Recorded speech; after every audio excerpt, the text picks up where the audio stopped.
Start कर रहे हैं financial statement of A company. ठीक है, देखो इसको समझने से पहले कुछ बेसिक बातें बता दूं पहले। जैसे कि 11th क्लास में सबसे पहले पढ़ा था हमने रिकॉर्डिंग के बारे में। रिकॉर्डिंग जो होती थी वो जनरल्स में होती थी, और जनरल में हमने कई चीज़ें पढ़ी थी, जैसे कि कैश बुक पढ़ा था, परचेज बुक पढ़ा था, सेल्स बुक पढ़ा था, है ना, सेल्स रिटर्न बुक के बारे में पढ़ा था, परचेज रिटर्न बुक के बारे में पढ़ा था, और जर्नल प्रॉपर्स पढ़े थे हमने। ठीक है, इसके अलावा क्या होता था, जब यहाँ से चीज़ें बन जाती थी तो इसको हम ट्रांसफ़र करते थे लेज़र्स में इसको ट्रांसफ़र करते थे, और इसके बाद जो भी फाइनल बैलेंस आता था उससे वहाँ से हम बनाते थे ट्रायल बैलेंस में क्या होता था कि जो भी फाइनल अमाउंट था उसको हम डेबिट साइड में और क्रेडिट साइड में उसको हम लिखा करते थे। ठीक है, ये बातें होगी बेसिक्स। अब इसके बाद हम करते थे ट्रेडिंग अकाउंट बनाते थे, प्रॉफिट एंड लॉस अकाउंट बनाते थे, और देन बनाते थे हम बैलेंस शीट। ठीक है, ये थे हमारे फाइनल अकाउंट। लेकिन ये जो फाइनल अकाउंट बनाते थे वो बनाते थे हम सोल प्रोप्राइटरी के। अब यहाँ पे क्या है, यहाँ पे फ़र्क ये है कि यहाँ पे हमें बैलेंस शीट पढ़ना है कंपनी का फाइनेंशियल स्टेटमेंट पढ़ना है। ठीक है, तो आइडिया लग गया होगा हम करने क्या वाले हैं यहाँ पे। ठीक है, यहाँ पे हम बनाने वाले फाइनेंशियल स्टेटमेंट वो भी कंपनी का, जो कि एक तरह से ये होता है, राइट।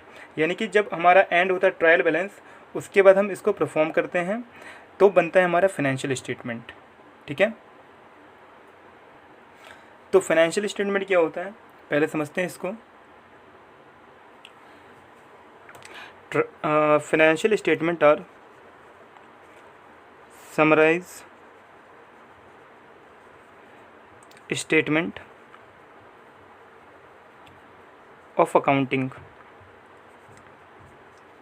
यानी अकाउंटिंग का ये एक समराइज्ड बैलेंस स्टेटमेंट होता है, समराइज्ड स्टेटमेंट होता है ये पूरा। ठीक है, accounting data prepare at the end of an accounting process. Accounting process जब एंड होता है तो उसके बाद में इसको प्रिपेयर किया जाता है, और अकाउंटिंग जो प्रोसेस है वो कहाँ पे एंड होता है, ट्रायल बैलेंस में। ठीक है, यानी इसके बाद हमारा ये पूरा स्टेटमेंट बनता है, राइट। तो यहाँ पे क्या क्या करने वाले हैं हम, यहाँ पे सबसे पहले बनाएंगे हम बैलेंस शीट। इसके अंडर में जो आता है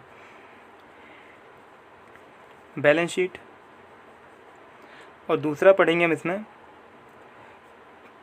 statement of profit and loss. ठीक है, यहाँ पे और पढ़ेंगे हम नोट्स टू अकाउंट के बारे में। तो कुछ इस तरीके से हम पढ़ने वाले हैं इन चीज़ों को। हालांकि इसके अंडर में आता है हमारे पास कैश फ्लो भी आता है, लेकिन कैश फ्लो जो है वो इस चैप्टर का पार्ट नहीं है। ठीक है, वो अदर पार्ट्स में आएंगे। तो यहाँ पे हम इन तीनों चीज़ों के बारे में इस चैप्टर में पढ़ने वाले हैं। तो बात करते हैं सबसे पहले बैलेंस शीट की। लेकिन उससे पहले ये जो है, ये तीनों चीज़ें जो पढ़ेंगे हम, शेड्यूल 3 के अंडर में, यानी ये तीनों बातें पढ़ने वाले हम शेड्यूल थर्ड है क्या एक्चुअली में, ये एक्चुअली में हमारे पास कि जो हम ये बैलेंस शीट बना रहे हैं ये कंपनी एक्ट 2013 के अंदर बनाने वाले हैं। तो उसमें कुछ शेड्यूल हैं, और उस शेड्यूल के अंदर में हमारे पास ये तीनों चीज़ें बनती हैं। ठीक है, balance sheet, statement profit and loss account, और नोट्स टू अकाउंट, राइट। तो शेड्यूल 3 में इसके 2 पार्ट हैं, पार्ट 1 और पार्ट 2। पार्ट 1 जो है, पार्ट 1 में बनता है हमारे पास बैलेंस शीट, और पार्ट 2 जो है इसमें बनाते हैं हम प्रॉफिट एंड लॉस अकाउंट। ठीक है, तो क्या है बैलेंस शीट के बारे में, तो सबसे पहले तो यही पढ़ना है हमें डिटेल में, और फिर बात करेंगे हम प्रॉफिट एंड लॉस अकाउंट के बारे में। ठीक है, तो बात कर रहे हैं बैलेंस शीट की, और बैलेंस शीट में क्या आता है, सबसे पहले इसी फॉर्मेट की बात कर लेते हैं। तो देखो इसका जो फॉर्मेट है, जैसे पहले हमने बैलेंस शीट के बारे में पढ़ा था, क्या पढ़ा था, बैलेंस शीट में बनाते थे टी शेप में लायबिलिटी होता था और असेट होता था, और जो भी डिफरेंट डिफरेंट लायबिलिटीज उनके अमाउंट हम लिख देते थे, ठीक है ना। जो भी डिफरेंट डिफरेंट असेट है उनके अमाउंट हम लिख देते थे, ठीक है ना। कुछ इस टाइप का हमारा बैलेंस शीट बनता था। लेकिन अब क्या है कि इस फॉर्म को हम बोलते थे हॉरिजॉन्टल फॉर्म, लेकिन अब जो है बैलेंस शीट का फॉर्मेट बदल चुका है, और ये कंपनी की जो बैलेंस शीट होती है ये बनती है वर्टिकल फॉर्म में, ठीक है। तो यहाँ पे क्या आता है, पर्टिकुलर्स, नोट नंबर और उसका जो अमाउंट होगा वो आ जाएगा, ठीक है। तो होता क्या है, इसको हम कुछ हेडिंग और सब हेडिंग के तरीके से लिखते हैं। जैसे कि सबसे पहले हमारे पास आता है इसमें, जैसे लायबिलिटी होता था तो यहाँ पे जो पहला पॉइंट है वो इक्विटी एंड लायबिलिटी के नाम से आता है, इक्विटी एंड लायबिलिटी, ठीक है। ये सबसे पहला हमारा हेड होता है इसमें। और इसमें जो सबसे पहला पॉइंट है हमारे पास वो है share holders fund, share holders fund, जिसमें ए पॉइंट है हमारे पास शेयर कैपिटल, बी पॉइंट है reserve and surplus,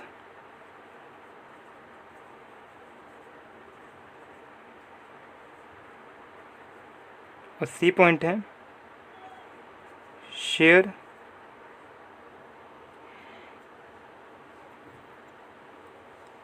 money receive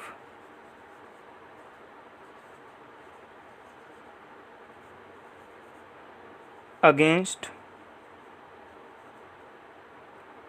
share warrant,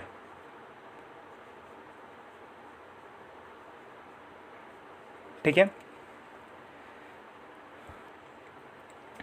अभी बस इसको हमें समझते हुए चलना है कि भाई कैसे वन बाय वन हम कैसे इसको करेंगे, ठीक है ना।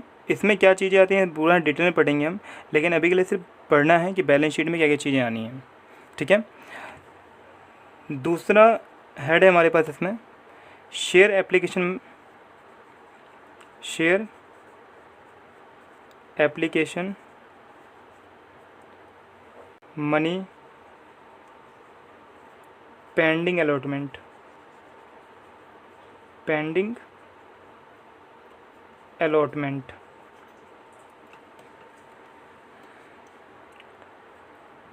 तीसरा पॉइंट आता है नॉन करंट लायबिलिटीज़ का,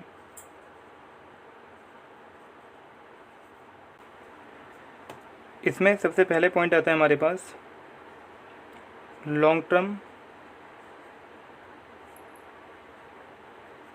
बोरोइंग्स,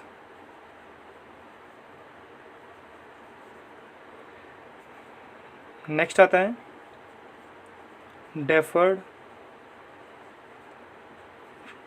टैक्स लायबिलिटीज़, नेक्स्ट है अदर लॉन्ग टर्म लायबिलिटीज़, फिर लास्ट पॉइंट है इसमें इस हेडिंग में long term provisions, long term provisions, ठीक है। ये हो गया इसका तीसरा हेड। लास्ट आता है इसमें fourth current liabilities,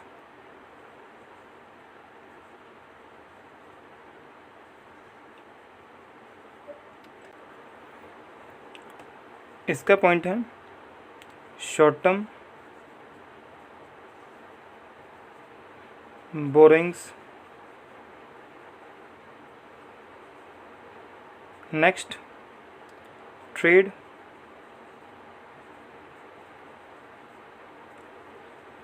pebbles, next है other current liability,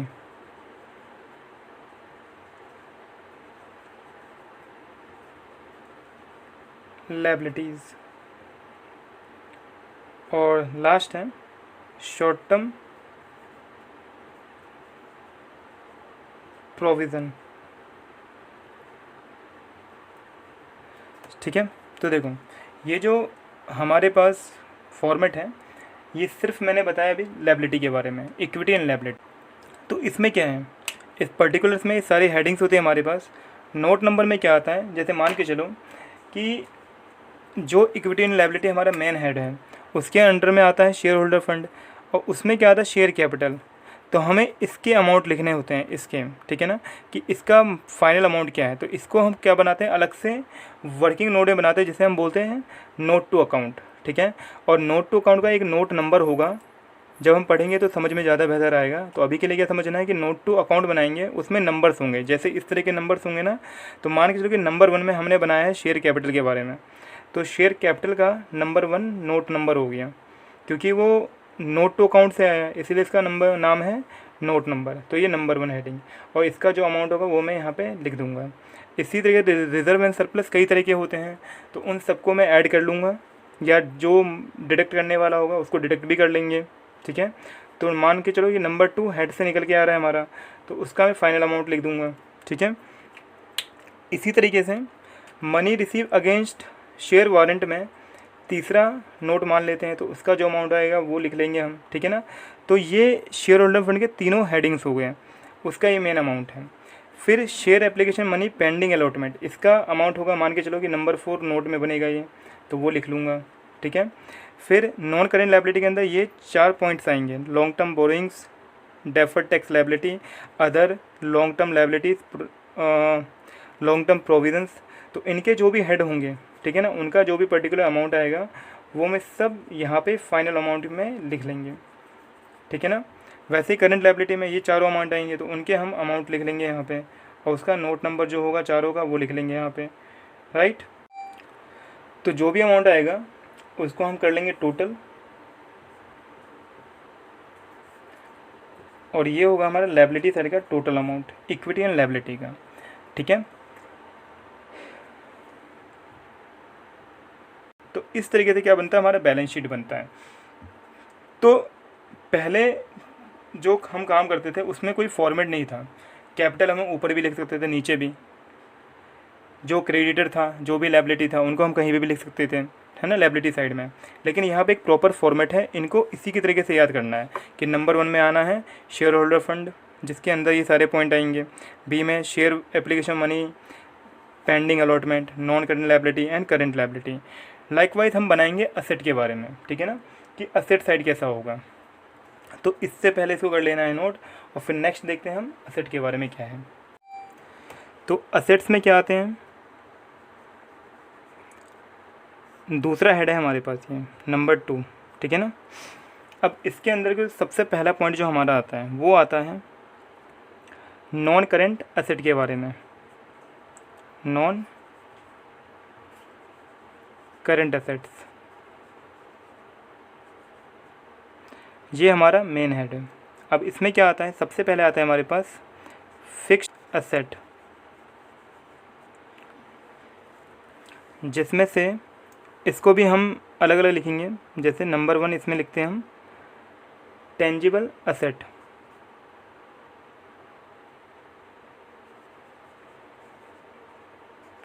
tangible assets.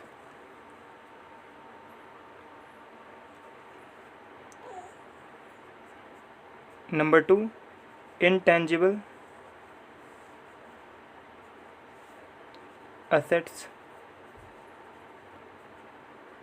Number 3 capital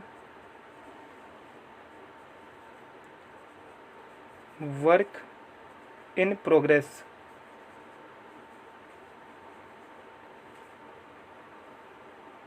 number 4 intangible asset,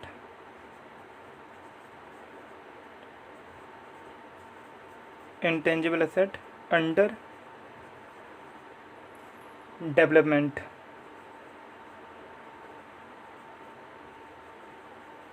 ठीक है, ये फिक्स एसेट के अंदर में चारों पॉइंट्स हैं। फिर इसी में बी आता है हमारे पास non current investment, non current investment.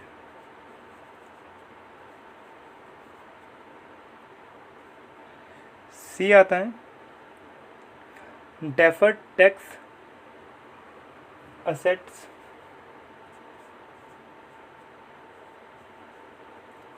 Deferred tax assets, D आता है लॉन्ग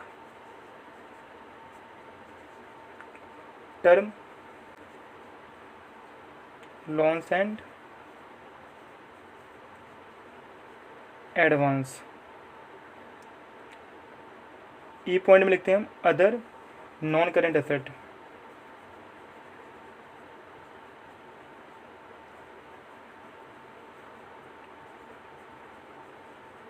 एसेट्स, ठीक है।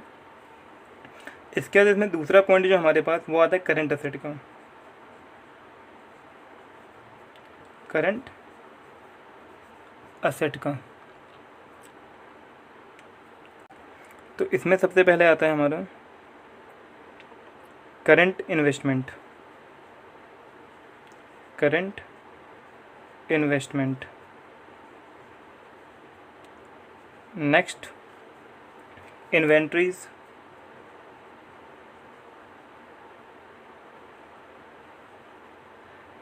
नेक्स्ट ट्रेड रिसीवेबल,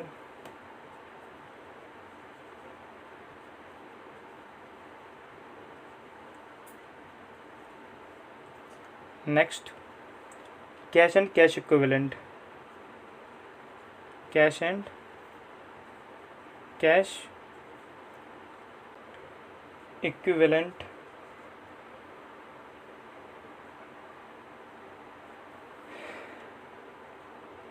नेक्स्ट आता है short term loans and advance. Short term loans and advance, last है other current asset. Other current assets, ठीक है ना। तो ये पूरा फुल फ्लैश हमारे पास है इसका फॉर्मेट बैलेंस शीट के एसेट का, ठीक है ना। सेम एज जो हमारे पास लायबिलिटी के बारे में था, जो भी टेंजिबल एसेट होगा उसका टोटल फिगर जो भी नोट नंबर हो हमारे पास वो लिखेंगे हम, इसका टोटल अमाउंट लिखेंगे। फिर इनटेंजिबल यानी ये इनके हेडिंग है, उसमें फिक्स एसेट है हमारे पास सबसे पहले, जिसमें ये सारी चीज़ें आएंगी। तो इनको हम अलग से कैलकुलेट करेंगे और मैं सबको वन बाय वन समझाऊंगा कि टेंजिबल एसेट में कौन सी चीज़ें आएंगी, इनटेंजिबल एसेट में कौन से आएंगी। इसी तरीके से जो हम पढ़ेंगे लायबिलिटी के बारे में, तो उनके बाद फुल डिटेल में इसको समझना पड़ेगा कि कौन से फिगर में कौन सा अमाउंट है हमारे पास, ठीक है। तो इनका नोट नंबर, ठीक है ना, इसका अमाउंट सेम इसी तरीके से जो भी हमारे पास अमाउंट होगा इन सारे फिगर्स का उसको हम टोटल कर लेंगे। तो ये जो है हमारे पास वो टोटल अमाउंट आएगा,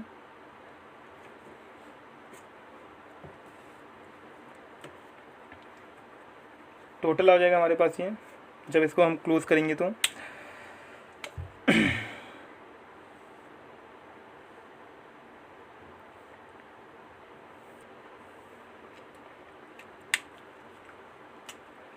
ये इसका टोटल फिगर होगा और जो भी अमाउंट है ये हमारे पास लायबिलिटी के बराबर होगा, ठीक है।